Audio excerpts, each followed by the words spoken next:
et ignorant. Rouge, noble et ignorant.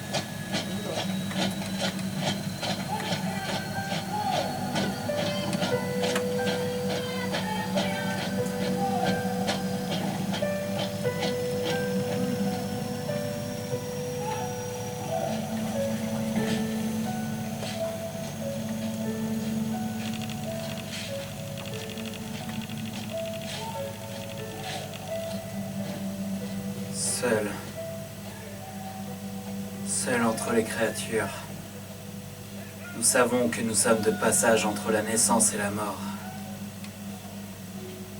Et désirons enseigner à chaque nouvelle conscience d'être profonde et claire comme un océan de cristal, à travers lequel nous pourrions voir le lit de l'océan et d'une rive à l'autre.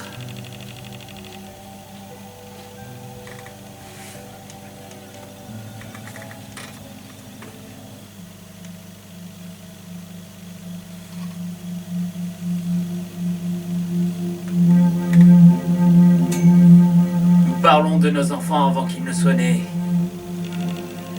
Les portons avant de pouvoir les tenir. Ayons leurs effets et préparons leur lit avant leur premier réveil. Semons, moissonnons et mettons leur nourriture sur le marché avant qu'ils ne puissent manger. Pour eux, nous construisons des rues avant qu'ils ne puissent marcher. Et les préservons de la maladie avant qu'ils ne respirent. Ils grandissent dans un ventre pendant 3 saisons. Et dans ce temps, le monde peut vieillir de 10 000 ans. Quand ils naissent, les mains de mécaniciens, de ménagères, de maçons, pilotes, designers, administrateurs, chauffeurs, jardiniers se joignent afin de les recevoir. Aucun héros ne reviendrait d'exil vers une contrée plus accueillante. Aucun président ne prend ses fonctions après de tels préparatifs. Aucun vainqueur n'est célébré avec autant de joie. Nous ne devrions pas nous étonner que les enfants, autrefois, aient cru que des dieux veillaient sur le monde. Mais maintenant, nous les tuons.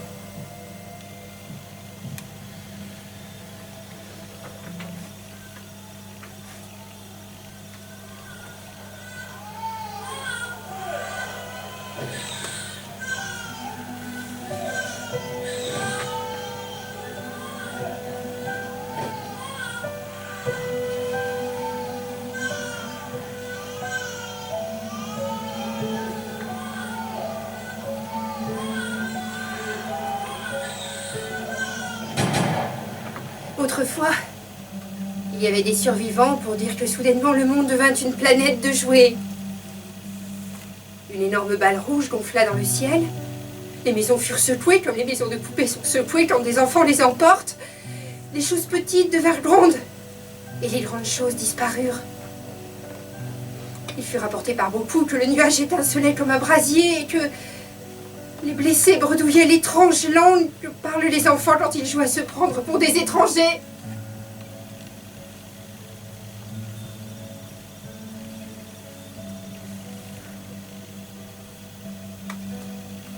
Je n'ai ni vu ni entendu ces choses. J'étais assise, seule dans ma chambre. Ce matin-là, l'enfant avait remué dans mon ventre comme s'il avait voulu s'enfuir du monde. À travers les murs de mon ventre, il avait senti la frayeur du monde. À cet instant, ma tête était penchée tandis que j'écoutais. J'étais si préoccupée que je n'entendis pas les explosions et, sans m'en rendre compte, j'entrais dans la mort. Les spasmes de mon corps écrasaient l'enfant. Ma chair s'ouvrit en éclatant et le jeta dans la fournaise qui brûlait ma maison.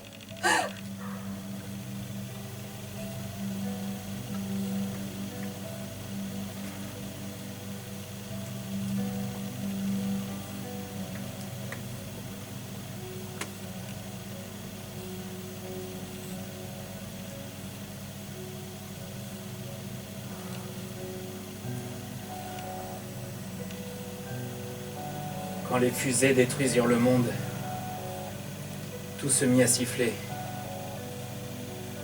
Toute surface dure et toutes les arêtes solides sifflèrent. Les orifices des flacons pharmaceutiques et les flacons de whisky. Les corniches le long des cours de justice et les immeubles du bureau. Les fissures dans le roc sifflèrent dérision. Et à l'instant où cessèrent les crissements de pneus, des vents sifflèrent à travers les fenêtres disloquées. Des portes des chaises roulantes, certaines vides, d'autres transportant malades et infirmes, sifflèrent tandis que très haut, elles survolaient les grandes plaines. Les montagnes sifflèrent. Les derniers soupirs sifflèrent depuis la bouche des morts. Et tandis que la chair brûlait sur leurs visages, les crânes sifflèrent. Brûlèrent les surfaces trop molles pour siffler, et sifflèrent les feux. Le cœur bondissait comme un oiseau dans sa cage enflammée, et les côtes sifflèrent. La terre entière sifflait dérision. Dérision finale à l'adresse du roi de la création. Dérision. Dérision. Cela noya le bruit des explosions et les derniers cris des maîtres du monde.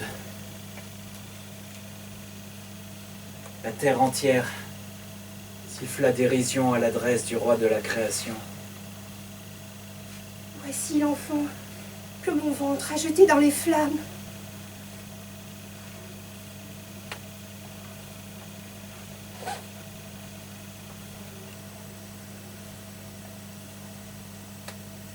Maintenant, nous allons montrer des scènes de la vie que je n'ai pas vécues. Si ce qui arrive paraît-il que des êtres humains ne puissent pas permettre que de telles choses arrivent,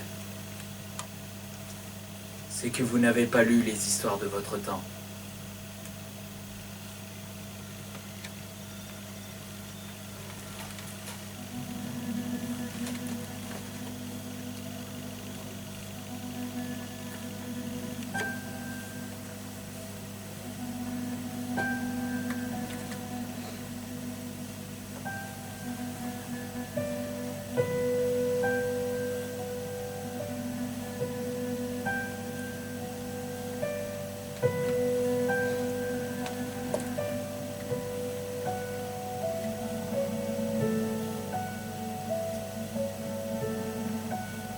Apprendre.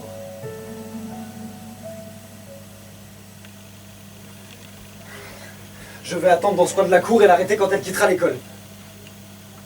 Sors avec moi ce soir. On t'a posé un lapin? Non? Mais pourquoi me demander ça si tard? Mais t'arrêtes pas de te défiler. On irait où? Bah en boîte. En semaine, aucun intérêt. Il y a bon groupe le mercredi. Pendant les cours, un lance-flamme parcourait mon corps. Mes nerfs sont entièrement brûlés, je n'ai rien senti. La flamme me tapotait comme un doigt pour attirer mon attention. Et puis elle montra la terre. À qui d'autre as-tu demandé? Mais il y aura que nous deux. Pouh. Pardon. Je t'ai craché dessus. Oh, sur ta veste. Ah, Excuse-moi, je regardais pas où je crachais. ça coule sur sa manche. Ça ne fait rien. Ah, c'est répugnant, tout visqueux. T'es dégueulasse. T'as un Kleenex? Non? Bah, tant pis, je vais arracher une page de mon cahier. Tu vas te faire aligner. Mais t'as un Kleenex? Mais je suis pas une pharmacie. J'arracherai la page opposée, comme ça le prof verra pas que je l'ai bousillé. Je ne veux pas vous faire avoir d'ennui. Je voulais cracher par terre. Il va te reprocher d'être mis sous son crachat. Merci. Le papier est trop raide, ça absorbe pas. Tu enfonces la morve dans le tissu. Oh, dégueulasse. Ça s'en va. Vas-y par saccade. Faut prendre plus de crachats. Faut séparer les bouts. N'y touche plus avant d'entrer à la maison. Plie le papier en deux et racle. 6 heures, ça va? Mais après, je rentre. Il y a toujours de bons groupes dans cette boîte. Ne jette pas le papier par terre, tout le monde va le remarquer. Je vais aller aux toilettes.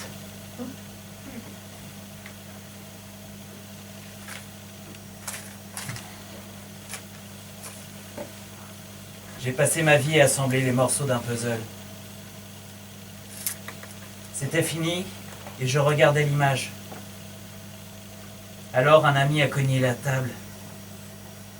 Les pièces du puzzle s'envolèrent comme volées de moineaux dans les airs et retombant, reformèrent l'image.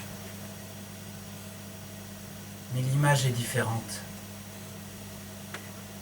Une balle m'a traversé le cerveau de part en part.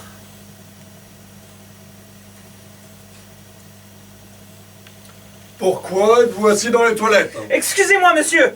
Le proviseur interdit qu'on traîne dans les toilettes. Oui, monsieur! Ne me dites pas que vous avez compris comment on pense, hein, et que vous êtes venu ici pour vous entraîner au calme. On m'a craché dessus. Où cela? Dans la cour. Qui vous a craché dessus? Mais c'est un accident. Alors pourquoi êtes-vous assis ici tout seul dans les toilettes? Je vous observe depuis 20 minutes. Une balle m'a traversé le cerveau de part en part et a laissé une traînée de brume dans le ciel.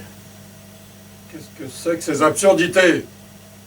Tu dis que le crachat est arrivé sur toi accidentellement. Tu es innocent dans cette histoire. Oui, monsieur. Bien. Alors c'est de la complaisance de ruminer comme si tu étais coupable. Tu n'es pas un martyr. J'ai remarqué que souvent tu te donnes des airs.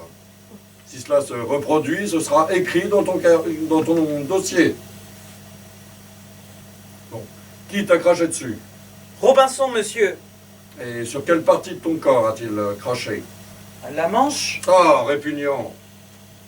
Eh bien, tu vas aller trouver Robinson et lui dire: il est interdit de cracher dans les bâtiments de l'école ou dans la cour de l'école. Cracher n'est ni hygiénique, ni bien élevé. Et, plus encore, cela peut aboutir à des situations incontrôlables. Avec ce crachat, tu aurais pu perdre le droit à mon amitié. Ensuite, tu cracheras sur la manche de Robinson, et après vous serrerez la main. Mais je ne voulais pas... Ah, voici Robinson, sans doute à la recherche de quelques coins immaculés pour faire assaut de son ubiquistique saliva. Je vais observer la scène depuis la salle de réunion. Mon ami avait oublié qu'il m'avait craché dessus. Il se demandait comment faire pour que la fille prenne le chemin le plus long et traverse le parc en rentrant de la boîte. C'est contre les règles de l'école de cracher dans les bâtiments de notre école ou dans notre cour. Ce n'est pas sain et démontre du mépris envers la sensibilité d'autrui. C'est mon devoir de t'aider à te libérer d'une habitude dont tu aurais dû te débarrasser dans l'enfance.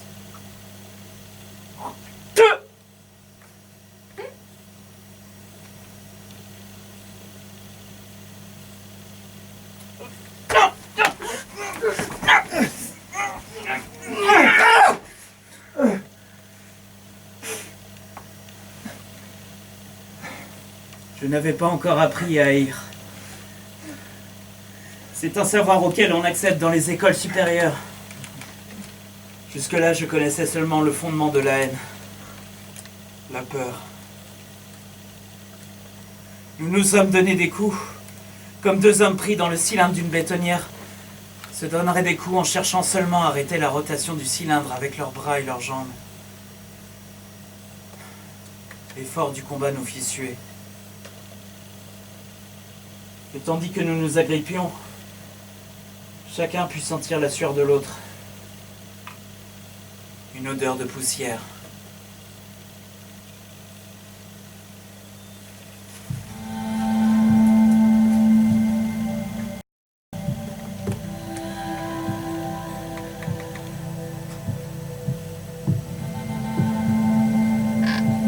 Amour.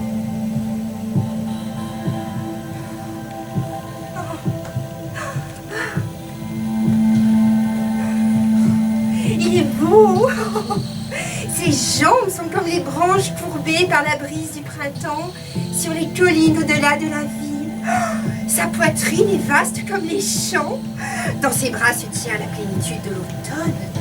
Et son regard est aussi pénétrant que le gel pour déceler l'approche des ennemis.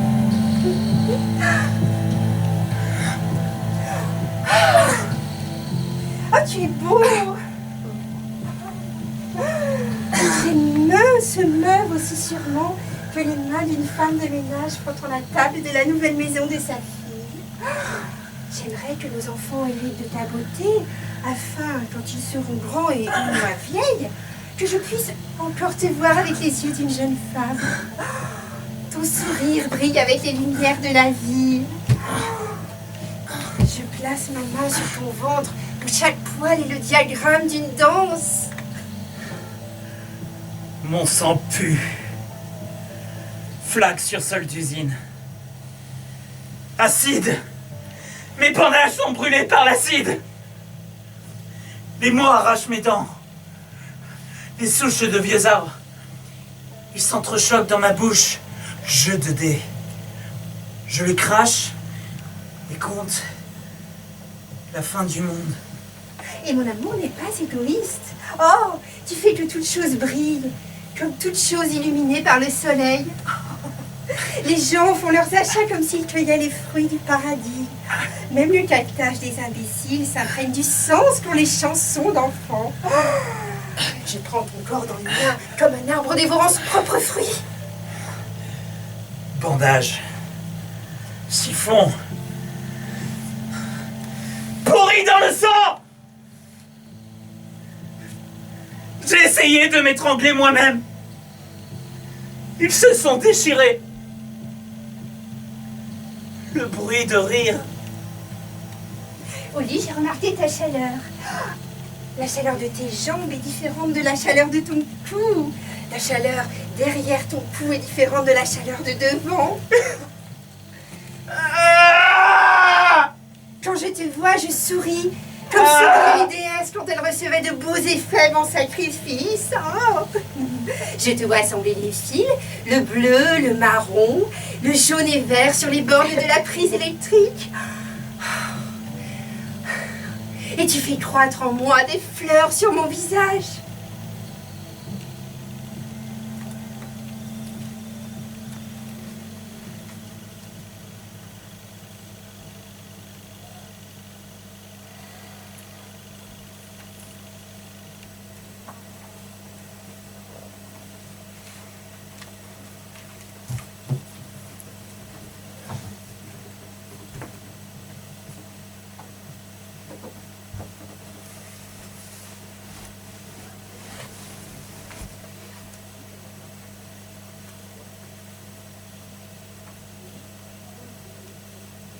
Manger.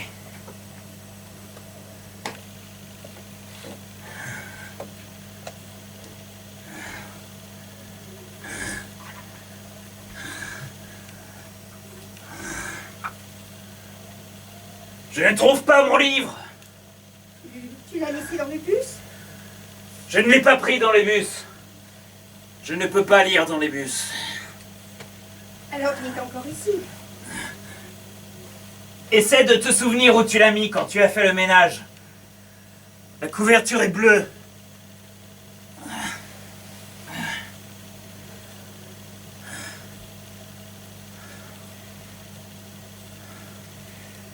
Je me suis fait une règle de ne jamais toucher à tes livres. Si ça avait été un livre de bibliothèque, le nom de la bibliothèque aurait été écrit dedans. Et si tu l'avais laissé dans le bus, on l'aurait rapporté. Donc, si tu avais signalé la perte au bibliothécaire, tu aurais appris qu'on l'avait retrouvé. La couverture était verte. L'assiette était chaude. Merci. Si je n'étais pas assez intelligent pour savoir la couleur d'une couverture de livre, j'aurais sûrement pas essayé de lire ce qu'il y avait dedans. Tu me donnes souvent l'occasion de te regarder en train de lire tes livres. C'est comme ça que j'ai pris l'habitude de noter la couleur de leur couverture. Quand elle change, tu achètes un nouveau livre. Un livre ne peut pas s'envoler. Achète-en un autre. Tu ne manges pas. Je n'ai pas faim. Pourquoi ne pas me l'avoir dit avant que je ne fasse la cuisine? J'avais faim. Maintenant, je n'ai plus faim. Maintenant que j'ai préparé ton repas, je suppose que tu attends que je règle ton assiette pour tout mettre à la poubelle. Tu peux te permettre ce luxe parce que je me bats pour acheter ce qui est indispensable. achète des livres si tu dois lire, mais ce n'est pas juste de gâcher un bon repas quand je me suis battue pour l'acheter. Tu discutes, tu mérites bien de perdre l'appétit.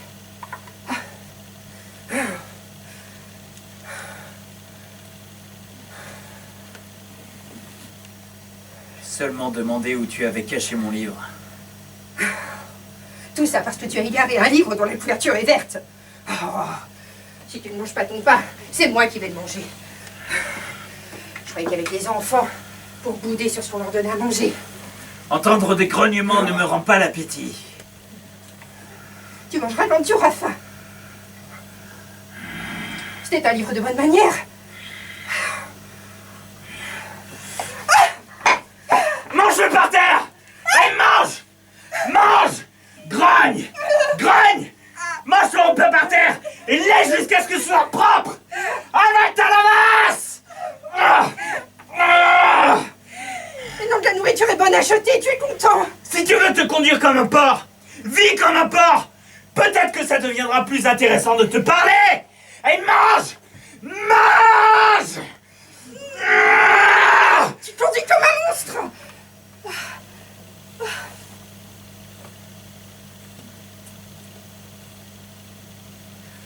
L'écureuil roussi saute de l'arbre en feu. Il est pris dans la chambre en feu. Sa fourrure enflammée répand le feu qu'il fuit. Ses pitoyables cris.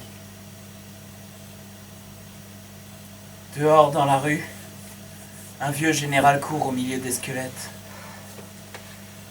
Ils volent leurs médailles. Je ne nettoierai pas derrière toi. À chaque occasion, nous brisons le serment que nous faisons en naissant à la raison humaine. Même en enfer, marcher la tête haute. À chacune de nos petites rages, nous déchirons une page du dictionnaire. À la première goutte de pluie, nous contractons le mal glacé qui nous emportera. Bientôt, nous mettons le feu au camion de pain, devant déranger l'enfant affamé sur la place du camp. Et quand vient l'orage, nous allons chez les malades pour démonter, pierre à pierre, leur misérable maison.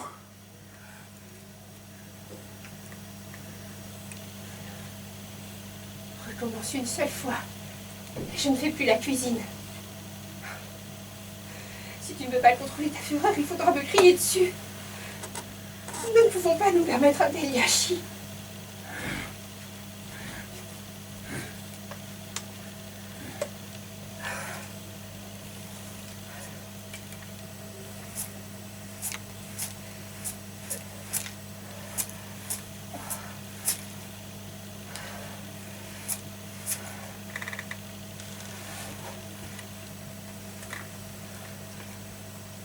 Comme la nature ne détermine pas ce qui peut nous rendre furieux, nous nous déterminons nous-mêmes, en autorisant certaines choses à nous rendre furieux. Si nous les choisissons mal, nous sommes mal avisés. Nous sommes aveuglés par la colère, quand bien même nous sommes des plus calmes.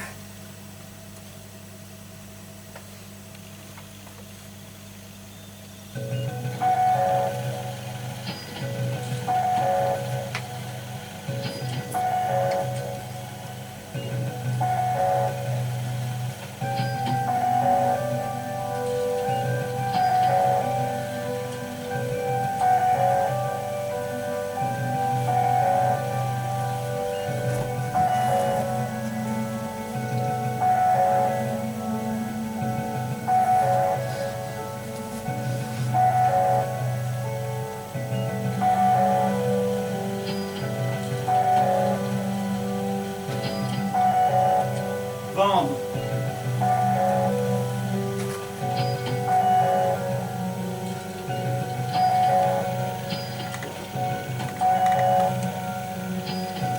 Je suis l'acheteur. Le registre des naissances signale la naissance de votre enfant. Il est maintenant en âge d'apprendre à parler, je suis venu pour l'acheter. Laissez-le nous donc encore un peu. Il est trop petit pour être vendu. Vous voulez qu'il soit fort, qu'il grandisse, d'un caractère bien trempé. Nous lui donnerons ce qu'il faut. Contrôle sanitaire et entraînement à la discipline. Il pensera et agira comme il faut pour être bien accueilli par la communauté. Plus tard, nous pourrions lui donner un travail. Et s'il n'en a pas, il aura davantage de besoin de nous. Vous n'allez certainement pas le priver de notre aide et de notre protection. Je ne vous attendais pas si tôt. L'entraînement doit commencer tôt pour avoir son plein effet. Vous serez assez payé pour le nourrir et le vêtir. Il y aura même des jouets, l'enfant ne saura pas qu'il a été vendu. Mais si vous attendez qu'il soit trop vieux pour le vendre, il pensera que vous l'avez traité comme si vous en étiez propriétaire. Il y aura des dissensions dans la famille. J'espère que vous ne faites pas partie de ces parents mal conseillés qui laissent pousser leur infortunée progéniture, telles des plantes sauvages. Quand vient l'heure de vendre de tels enfants, ils souffrent. Autant qu'un animal sauvage, enfermé vivant dans une boîte de conserve sur les étalages d'un supermarché. Certains peuvent n'être jamais vendus. Ils sont éparpillés tels des haricots secs sur le sol du supermarché. Et aucun acheteur ne peut les rassembler pour les faire peser et savoir leur prix. Combien? D'après son pédigré, il est de bonne souche. C'est votre seul enfant. Pourvu que le test de sélection ne révèle pas... Il est parfait, cœur et membre. 20 ans de subsistance. Mais vous le prenez pour la vie. Dans 20 ans, il aura son propre enfant à vendre. Et s'il n'en a pas? Alors il faudra vendre l'enfant de... Et dans sa situation, ce sera à lui de trouver quelqu'un. 25. J'ai consulté vos fiches avant de fixer mon prix, et il montre que vous avez été vendu pour 20 ans et votre femme 18. Les temps ont changé. Il y a eu des luttes politiques. Maintenant, les gens ont des droits. Nous vivons dans un pays libre. Il n'y a plus de liberté si on ne peut pas fixer soi-même un prix. Vous êtes de plus en plus nombreux sur le marché. Ce sont les acheteurs qui fixent le prix. Si c'est trop cher, on ne prend pas. Il existe des systèmes de crémation de type très variés pour disposer des marchandises invendables. Si on les laisse traîner trop longtemps, elles créent un risque pour la santé. Prenez les 20 ans. La situation économique est mauvaise, les prix vont chuter. On va chercher notre fils. Ne le laisse pas moins de 23.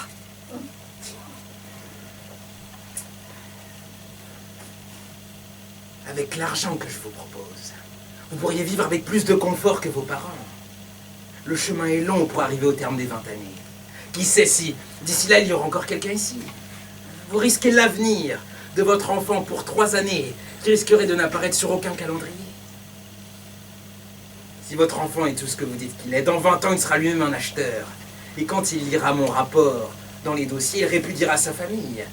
Encore pire, imaginez que la liste des candidats à un poste de haute direction se réduise à votre fils et quelqu'un d'autre.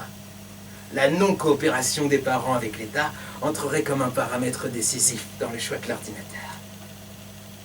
Le bon citoyen préfère servir qu'être servi. Et vous allez le dresser à penser ça? Mais certainement. Et donc il ne protestera pas, n'est-ce pas? Il aura une opinion avant même de savoir sur quoi il doit avoir une opinion. La vie pourrait-elle être plus simple de tout souci?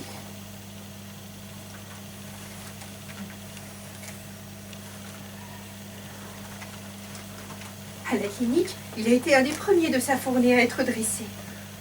Ne crie jamais pour manger, ni bave après. Sa couverture de berceau était si propre qu'on aurait dit un costume 3 pièces. Et parfois, un jour entier se passe sans qu'elle soit marquée d'un seul pli. Ça paraît bizarre.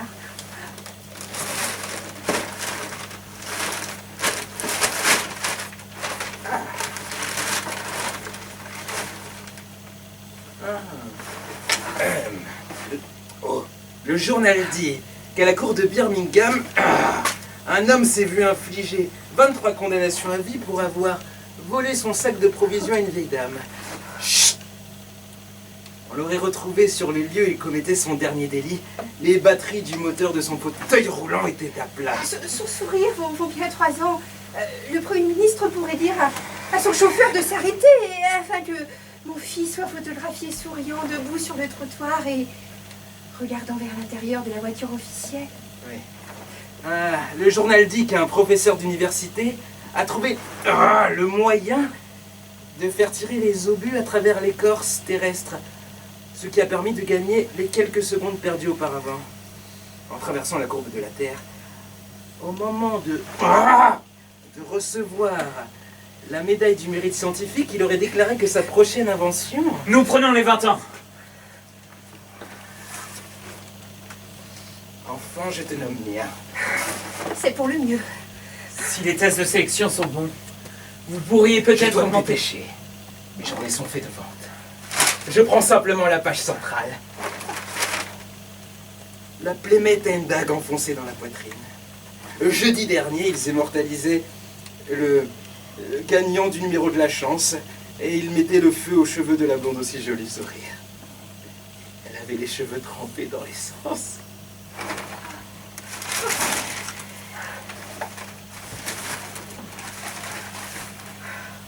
Ils sont si gourmands qu'ils se bourrent l'anus de nourriture. Les gens meurent de faim et le ventre des greniers éclate. Dans les fermes marines, des montagnes de poissons pourrissants s'élèvent au cœur de bassins noirs, sous des montagnes de mouettes hurlantes. Mais moi qui n'ai jamais goûté le lait, je parle de ce temps où la nourriture et ceux qui la mangent sont consumés par un seul feu.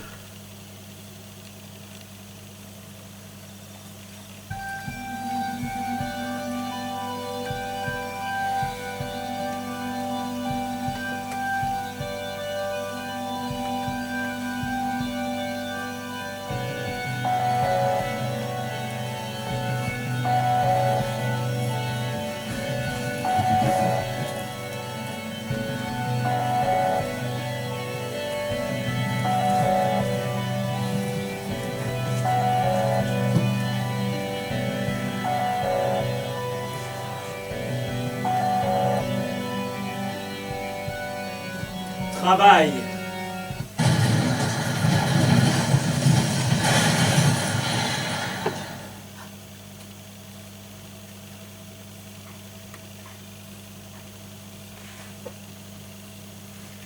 Une femme a pénétré au centre de la ville en ruine. Le mur d'un entrepôt désaffecté s'est effondré dans la rue. Une poutre en béton tombée du mur l'a clouée sur le pavé. À l'aide! Tous les jours, on entend des appels à l'aide dans cette partie de la ville, mais personne n'y répond. Souvent, la personne qui crie n'est qu'un appât. Et même quand ce n'est pas le cas, les gens disent que ceux qui s'aventurent dans un endroit aussi redoutable n'ont à s'en prendre qu'à eux-mêmes.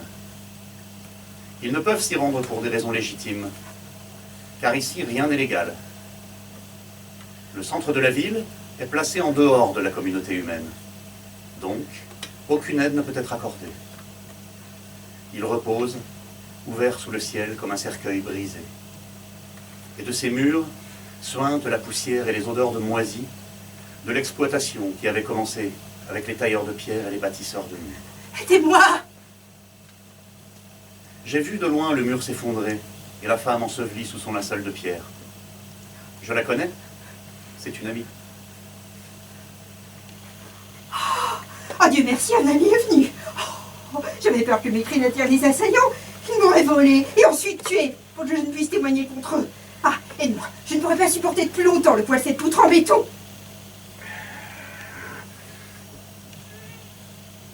Ah, comme c'est lourd! Je supporte ce poids. 2 personnes devraient pouvoir le lever. Si on le lève de 10 cm, je pourrais m'extraire en rampant. La poutre est trop lourde pour nous deux. Oh, vite, je n'ai plus de force. Lève avec moi quand je te le dirai. Lève! C'est lourd! Oh, s'il te plaît, aide-moi. Laisse la poutre reposer sur les débris et je te tirerai de là-dessous. Non. Que fais-tu dans cette rue? Tu m'hallucines. Hier, je t'avais dit qu'il y avait un poste vacant, tu vas le demander. Mais lâche cette poutre, elle ne va pas te tomber dessus. Ah, tu veux que ça m'écrase la jambe? Comme ça, c'est toi qui auras le boulot. Tu es mon ennemi. Mais non. Laisse-moi aller chercher de l'aide. À 2 ou 3, on pourra soulever la poutre. Mais non, tu vas dire au premier venu que tu rencontreras de ne pas venir dans cette rue, parce que d'autres murs vont s'effondrer. Oh, prends le boulot. Je ne peux rien faire. Vas-y, va-t'en donc parader à l'usine sans sentir plus de honte qu'un chien qui pisse dans la rue.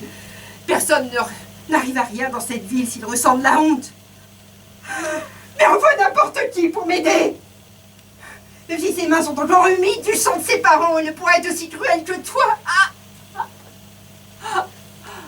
Je regarde anxieusement la rue vide. J'ai peur que quelqu'un vienne. Je vois mon père au coin de la rue, il vient vers moi. À l'aide! Une femme appelle à l'aide. Pourquoi restes-tu les bras ballants? Père, cette femme est piégée sous les décombres. La poutre repose sur les débris qui sont tombés. Si on bouge la poutre, les débris seront déplacés et la poutre va l'écraser. Cours chercher la sécurité. Ils apporteront des engins de levage. Moi, je reste ici pour m'assurer qu'on ne lui vole rien. La poutre n'est pas lourde. À deux, nous pouvons la soulever. Elle a de la chance que je sois passé par là. Il y a du travail au bout de la rue, un boulot à prendre. Cette femme et moi, nous le voulons. Elle a de meilleures qualifications.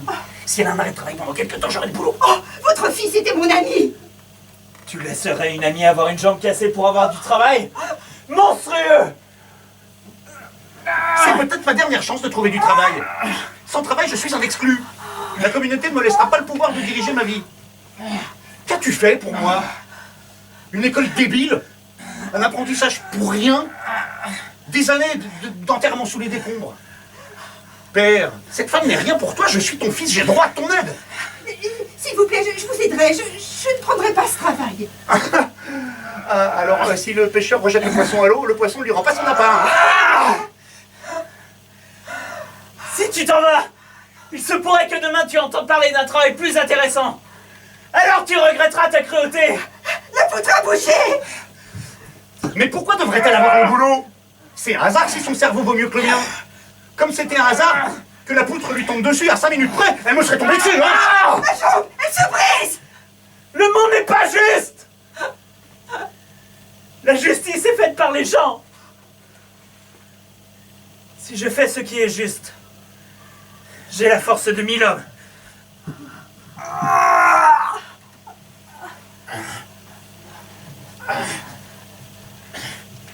Je contemple le visage de celui qui m'a aidé. Sans y penser, nous sourions. Il se retourne vers son fils et alors son front se plisse et forme une grimace. Ce n'est pas facile d'être juste dans un monde injuste.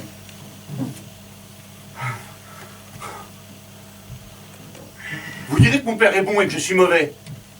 Non. L'aumône qu'on paye aux chômeurs sert juste à garantir qu'ils seront tous obligés de continuer de chercher du travail. Le gouvernement règne en créant 2 classes de citoyens. Je suis du 2e choix, je n'ai pas de travail et je ne peux pas me permettre de me comporter comme si j'étais du 1er choix. Quand le mur est tombé, je me hâtais vers l'usine pour demander le poste vacant. Dans ma hâte, je vis la fumée s'élever au-dessus des cheminées de l'usine et je salivais pour sentir l'odeur, comme fait saliver le spectacle de ceux qui mangent. C'est pour cela que je n'ai pas entendu le grondement annonciateur du mur et je me suis fait prendre. Quand les temps sont au mal, il devrait être humain de faire le bien. Mais quand les temps sont au mal, on ne peut plus faire le bien. Quand il y a trop peu pour tout, donner à l'un, c'est prendre à l'autre. 10 enfants nus sont agglutinés sous un seul drap. Les parents tirent le drap pour le tendre, afin de couvrir tous les enfants. Le drap est déchiré en lambeaux, emporté au loin par le vent. Ceux qui voudraient changer le monde par bienveillance devraient apprendre. Là où la bienveillance est la plus nécessaire, elle ne peut plus être accordée. Le riche donne 10 francs aux pauvres. Entre cette nuit dans la maison du riche et vole tout ce qu'il possède de plus que le pauvre. Le riche offre un repas au fils du pauvre. Prend le fils du riche et ne le rend pas à son père avant que le fils du pauvre ne se nourrit tous les jours. Comment pourrait-il y avoir une justice autrement? Le temps d'accourir avec la charité du riche. Le pauvre est déjà mort. Vous donnerez à manger à la bouchée d'un cadavre. On ne nous enseigne pas à comprendre le monde. Le mort semble fredonner avec satisfaction. Mais c'est le bruit de la mouche qui bourdonne dans sa bouche, grande ouverte.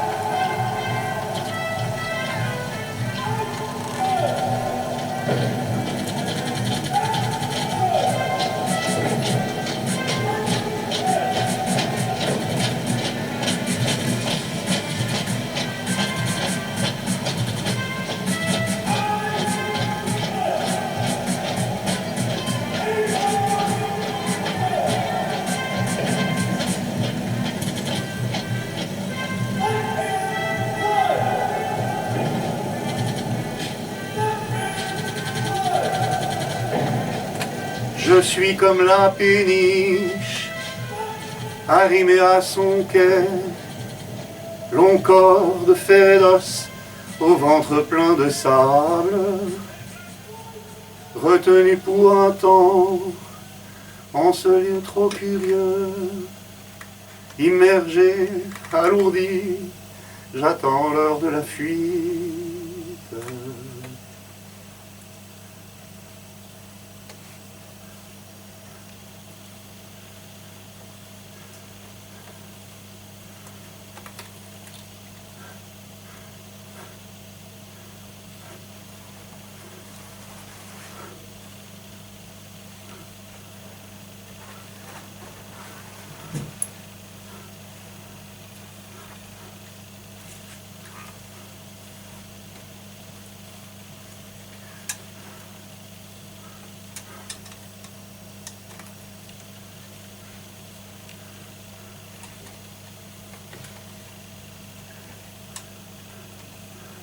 Je suis l'armée. Mes jambes sont des tanks. Mes bras sont des fusils. Ma tête est nucléaire. Mon tronc est une bombe. Je suis l'armée. Je suis l'armée. Mon souffle, un gaz toxique. Mes yeux, des faisceaux radars. Mon pouls, un programme électronique. Et quand je parle, une sirène hurle. Je suis l'armée. Quand un soldat lance une grenade, que voit-il? Un corps explose, comme une bouteille contre un mur. Quand un soldat transperce un ventre, que voit-il? Des entrailles répandues comme les vêtements tombés d'une valise. Quand un soldat tire une balle, que voit-il? Le sang gicle comme l'eau d'un tuyau d'arrosage. C'est la récompense du soldat pour son adresse. Le plaisir de voir comment il tue.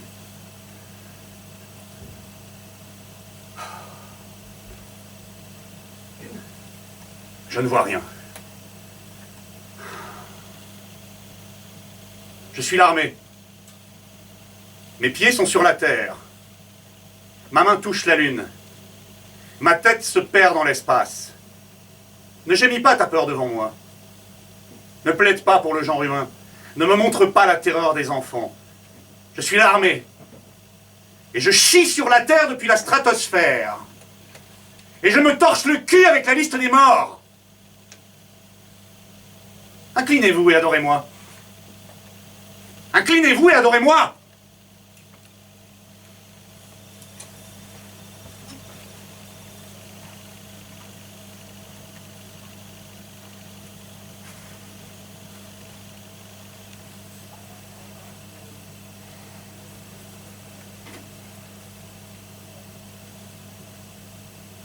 Nul ne peut délibérément renoncer au nom d'humain.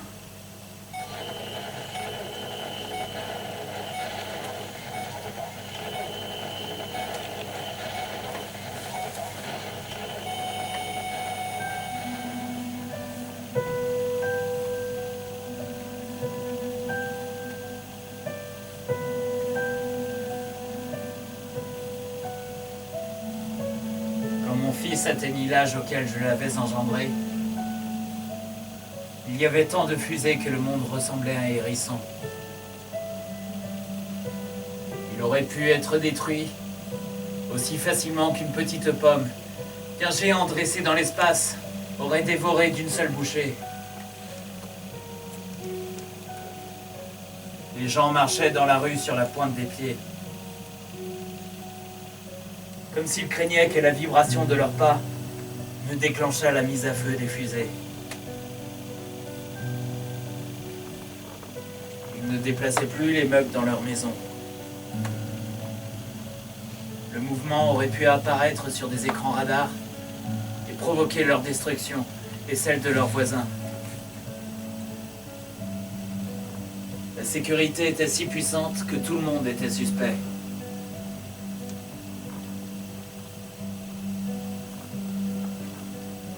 Même en dormant dans leur silo, les fusées détruisaient les sociétés qu'elles prétendaient protéger.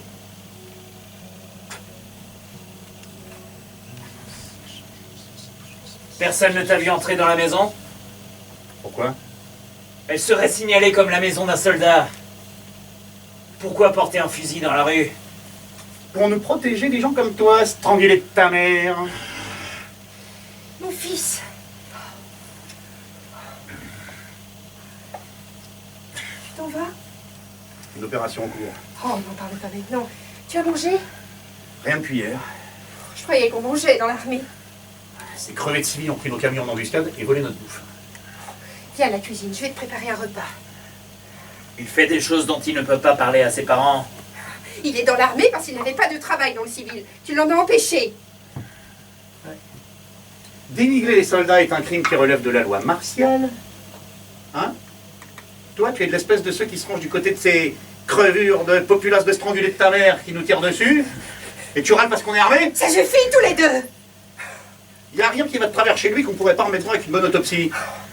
L'armée ne le laissera pas partir et s'il n'obéit pas aux ordres, il sera fusillé. Tu peux changer cela? J'aime l'armée. Quand on est soldat, tout est résolu par l'entraînement. Tuer ou être tué, pas d'excuses, pas d'explication. Tu jacasses tout le temps sur le bien et le mal. Mais faire le bien, ça rend autant service qu'un manteau à un crevé de cadavre. Dans l'orage, l'espace entre les gouttes n'empêche pas d'être mouillé. Tu peux arrêter l'orage? J'ai pas honte de te dire pourquoi je suis ici. Chaque engagé a été renvoyé dans son quartier pour abattre un crevé de civil. Il doit choisir qui? Prendre des décisions difficiles, tester ses possibilités, se connaître soi-même. Quand on a des viseurs dans les yeux et des gâchettes à chaque doigt, on peut s'appeler un soldat. Tu ferais ça? Par bon sens, ouais. Tu crois que c'est la famine? Mais l'année prochaine, vous aurez tellement faim. Vous serez comme ces crevés de cadavres qui mangent les clous de leur cercueil et qui cherchent à bouffer ailleurs. Et quand cette opération sera terminée, vous aurez tellement crevé de trouille que vous vous offrirez pour charger nos fusils quand on vous collera contre le mur, au cas où on vous fera un coup tordu. Ah, les cimetières seront silencieux, où les sourds-muets formeront cortège, et où les cadavres ont fait vœu de silence. Après ça, quelques rafales de mitraillettes suffiront à calmer les émeutes de la faim. Ou quelques pendaisons aux hélicoptères. Et sinon, il aurait fallu vous passer dessus à la tondeuse à Pékin. Au fond, l'armée fait ça pour le bien public. Il ne reste que 2 familles dans le quartier. Nous et un vieux couple au coin de la rue. Il les connaît depuis qu'il est tout petit. On n'est pas obligé de choisir. Les ordres stipulent qu'on peut confier le soin de choisir à un officier. Non, il me choisirait. Ou bien ton père. Pour te punir de ta lâcheté. Ne discute pas avec lui. C'est le tourmenter pour rien. Ce n'est pas lui qui a fait ce gâchis, c'est nous. Il est assis devant nous, habillé comme un être humain. Il parle notre langue. Mais ce que mangent les humains ne t'a pas empoisonné? Ah si, c'est facile de parler, de juger de son fauteuil. Fuis. Cache-toi dans les ruines. Il y a des communautés entières qui vivent en dehors de la loi. Non, je te l'ai déjà dit. S'il fait ça, l'officier ne demandera même pas s'il reste quelqu'un d'autre dans le quartier. Il nous abattra tous les deux pour le punir. Il y aura 2 tués au lieu d'un seul. Nous vivons comme des prisonniers dans la cellule des condamnés à mort. Chaque jour en face de la mort. Avant, il y avait des espaces entre les barreaux. Ils les ont bouchés. Si une grâce arrivait, ils s'en serviraient pour faire la liste des condamnés. Peut-être qu'il vaut mieux mourir. Si c'est moi qu'ils abattent, J'espère que ça pourrait être moi. Après ce qui se passe, j'y peux rien. alors c'est toi le monstre et pas notre fils. Qu'est-ce qu'on peut faire au fond? Se battre pour soi, pour son mari, pour son fils. Je me battrais pour eux, bec et ongles, comme se battrait la femme de la maison du coin de la rue. Mon enfant. Oh, je ne te blâme pas. Jamais, jamais je ne le ferais. Si tu étais libre, tu aiderais ces gens. Tu étais un enfant gentil. Tu sifflais toujours en arrivant dans notre rue. J'écoutais dehors pour t'entendre. À présent, ton visage est aussi dur que la pierre au sommet de la montagne. As-tu dit à l'officier que tu te rendais à la maison au coin de la rue? Non. C'est bébête. Si tu lui avais dit, tout serait fini maintenant. Il te punirait pour avoir changé d'avis. Pourquoi es-tu ici? Pourquoi directement au coin de la rue? Je sais pas. C'est bête. Quand on donne ce genre de choses à faire, il faut se faciliter la tâche. Sinon, ne le fais pas. Vite, va et fais-le. Fais-le. Je vais t'aider avec ta veste. Je vais te boutonner, mon enfant, comme quand tu étais petit. Je serai toujours là pour t'aider, si tu as besoin de moi. J'irai avec toi jusqu'au coin de la rue. Regarde, un bouton qui pend. Oh, il n'y a plus le temps. Il faudra le recoudre quand tu reviendras. On ne peut pas laisser les officiers voir qu'il te manque un bouton. Ils sont si intransigeants. Ah. Tu es très élégant. Prends ton fusil.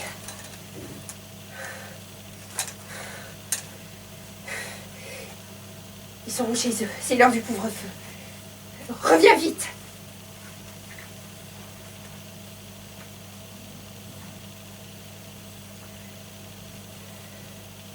Oh, il ne choisira pas la femme, le vieux est malade.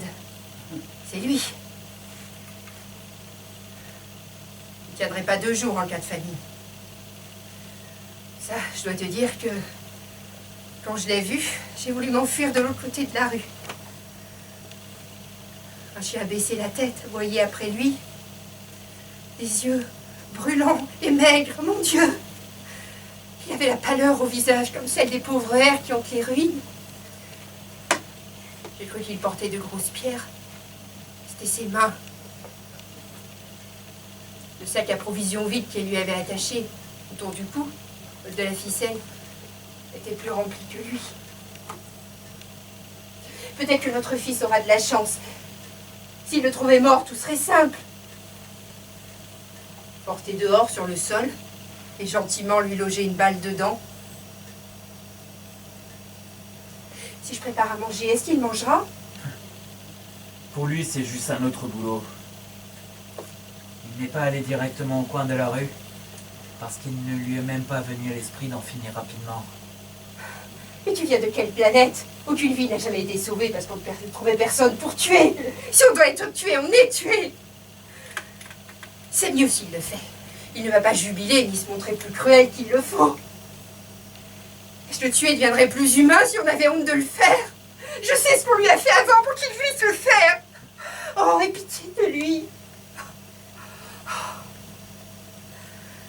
aie pitié de lui. Souvent qu'on nous laisse vivre dans notre propre siècle. Je suis entrée dans ce siècle une fois ou deux. Une fois ou deux, j'ai mis mes mains dedans et c'était comme de farfouiller dans une étrange boîte, les yeux bandés. On met la table et on mange sur le plancher. Nos vies ne nous appartiennent pas. Elles appartiennent à des sauvages, c'est pour cela que nous sommes cruels. Je vais préparer le repas et nous le servirons en premier. Et ensuite, nous prendrons place à table et nous mangerons avec lui en témoignage de notre respect. Ce qui pourra arriver ensuite rendra ce jour si banal que nous oublierons. Tant qu'on peut s'asseoir à une table, c'est un jour ordinaire. Le toit est au-dessus de nos têtes. Le mur ne brûle pas. Si on n'a pas appris à rester à table alors que les meurtriers marchent dans la rue, alors on ne sait pas comment nos voisins ont pu vivre pendant toutes ces années. Moi, s'ils me mettaient un pistolet sur la tempe, je continuerais à faire la vaisselle comme s'ils n'étaient pas entrés dans la maison. Comment pourrions-nous vivre autrement?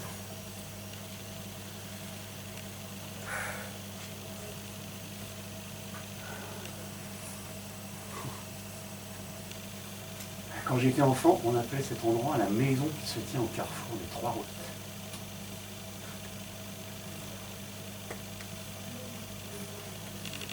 Le Malison? C'est le fils du voisin? Le soldat? Ouvrez la porte. On peut entrer? Non, non, je veux pas m'asseoir. Bon, bah, si vous y tenez. Et alors? Vous devez sortir comme chaque semaine pour aller toucher vos indemnités. Ah, ça ira si vous vous dépêchez. Mais vous arrêtez pas. Même pour quelqu'un que vous connaissez. Monsieur Allison est allé à l'hôpital?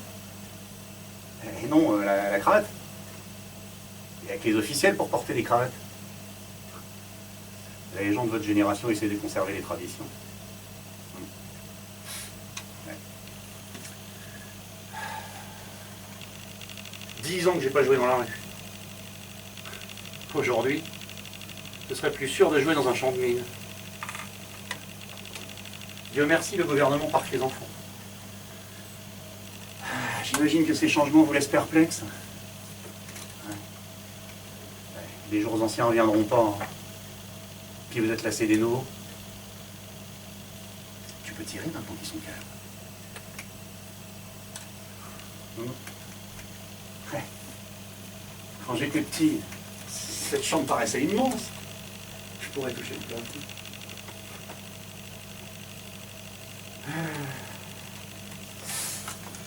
Ma mère... Pourquoi tu le tues pas? Fais à manger, il est tard. Il serait là, gisant par terre comme un imperméable dans une braderie, pour être acheté par n'importe qui. On le passe, on se regarde dans le miroir, c'est toujours l'étranger qui le porte. Ma mère m'a dit de me dépêcher, il est tard. Bon. Allez, verrouillez bien derrière moi pour que même moi je puisse plus revenir.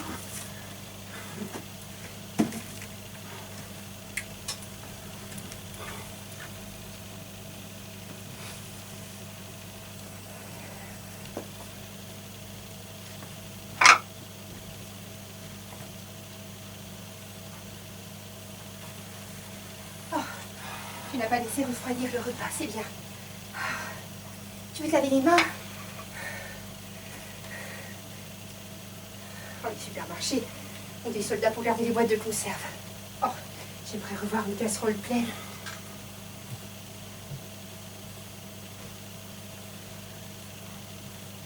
Je devrais y aller et veiller avec elle. Tu l'as fait sortir de la pièce, mais elle est revenue quand tu as tiré. Si j'étais sûre qu'elle accepte, je lui demanderais de venir ici. Oh. Elle ne parlera pas. Ça lui passera. Il faudra qu'elle s'y fasse comme pour le reste. On vit avec ce qu'on peut. Comme les abeilles qui tirent leur miel des fleurs sur un tas d'ordures. Papa, j'ai pas pu le tuer. Il était vieux. Ses os étaient faibles comme une barrière brisée. Quelques bouts de bois éparpillés sur un lopin de terre. Même pas de quoi se protéger du chien à trois pattes.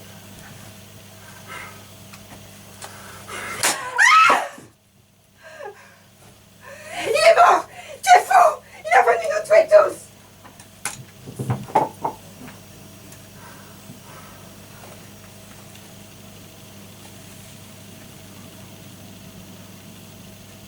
Louer ce soldat.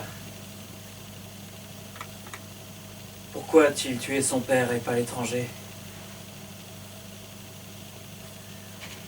Sous ses blessures, la chair était intacte. Loué soit-il comme la première roue, la première cruche qui contint de l'eau, le premier mur dressé sur la terre immobile, comme un animal en arrêt, la première greffe qui donna des fruits à l'arbre stérile. Pour chacun de nous, il existe un temps où il nous faut savoir ce que nous sommes. Aucune loi naturelle, aucun code civil ne sera là pour nous guider. Les notions de bien et de mal ne voudront plus rien dire. Les questions résolues par ces notions ne sont pas sérieuses. Nous sommes plus nus qu'au moment de notre naissance. Notre vie peut être écrasée aussi facilement qu'une fourmi par une armée. Mais dans ce temps, nous ne saurions être écrasés, pas même par le poids du continent sur lequel marche cette armée. Nous avons la connaissance de ce que nous sommes, et disons, je ne peux pas renoncer au nom d'humain. Tout ce qu'il faut, c'est définir d'une façon juste ce que c'est être humain.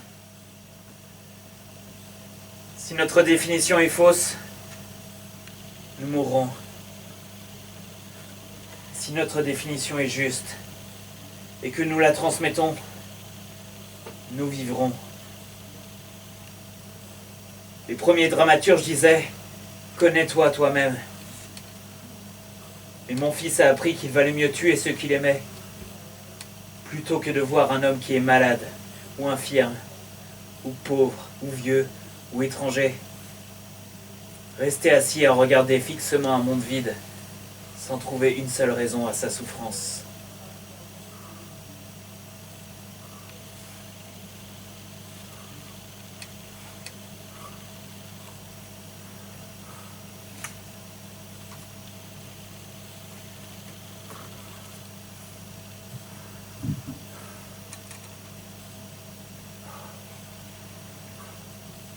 Dans les rues, le massacre a commencé.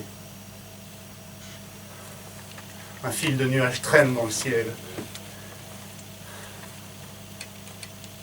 Reste assis encore un moment.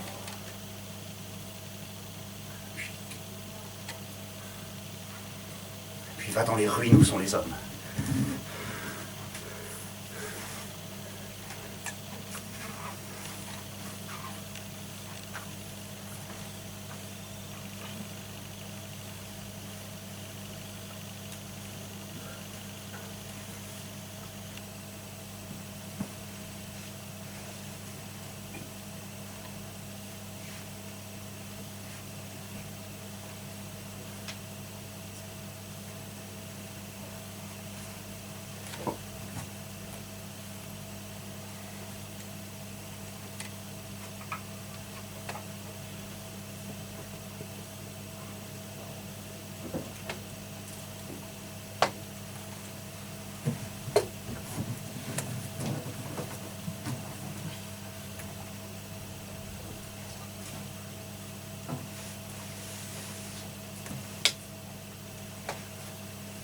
Funérailles.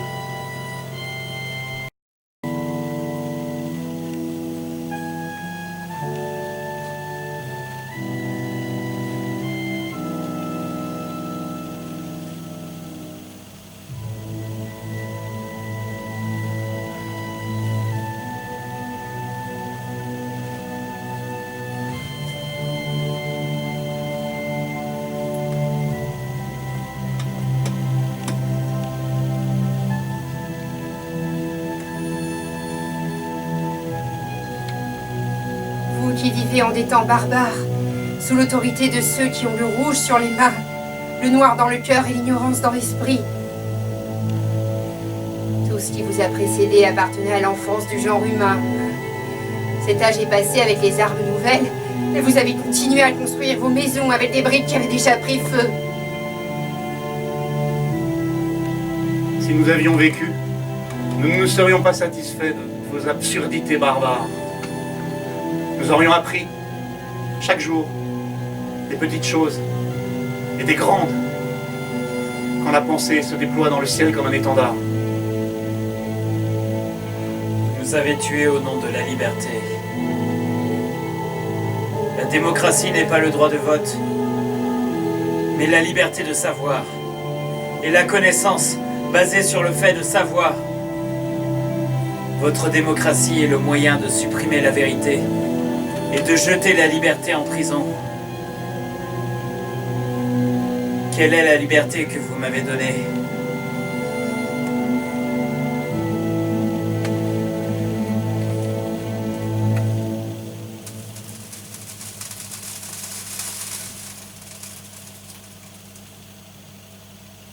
Deux poignées de cendres.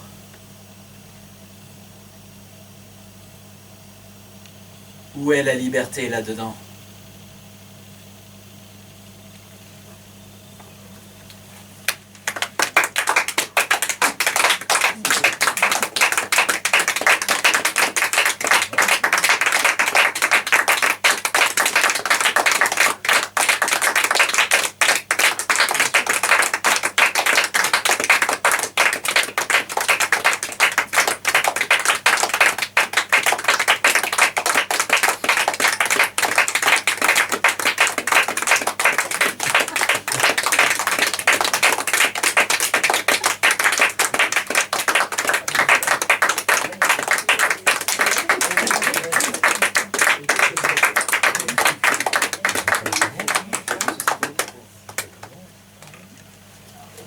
Wow.